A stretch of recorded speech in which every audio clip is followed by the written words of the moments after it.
Kyle, my dude. Hello. Welcome to the show, dude. I really appreciate you carving out some time in your busy day and making an appearance. What I love about comedy the most is that there's more room for creativity Than poetry? Yeah, honestly. Interesting.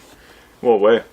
You can play around with it more, and you can change your angle, but still say the same thing so many ways. Honestly. Okay, I see what you're saying. Because you can write poetry, and there's a dozen or so types of poetry. Like there's limericks and sonnets. That's what I mean. That comedy, it's more of a gray line. Right. Like in poetry and in music, there's kind of like a definitive line between sounds and style. But in comedy, like you can say the same joke in 3 different ways, and the punchline is in a different place. How does writing comedy stories, like the storytelling process, change when writing for comedy versus when writing in poetry? Like, how does that story change? How do you approach that?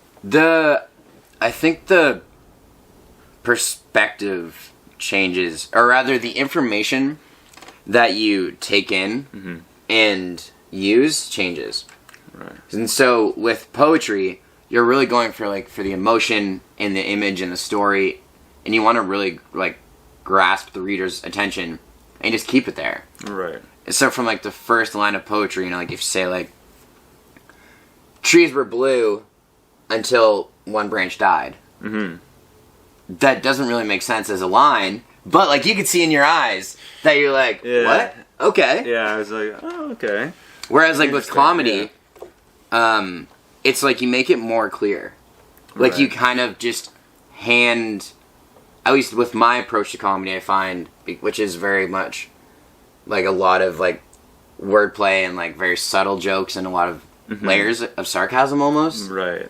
Where if I was going to do the same thing with comedy, it'd be have you ever noticed that, or rather, when I woke up one day and I saw a bunch of trees were blue, but then I realized I just had my UV glasses on. Mm-hmm.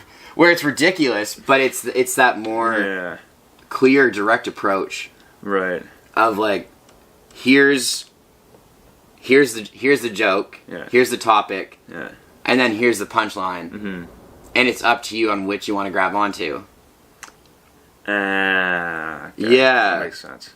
And then, but with poetry, you kind of give them the punchline right away, so to speak, and you kind of hand them the whole package. Oh, that's a really good way of putting it. No, that makes a lot of sense.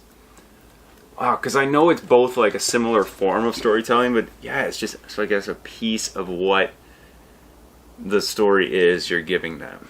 It could be the setup, the metaphor, the punchline, everything. And there's something magical about the amount of space that you have to work with the comedy.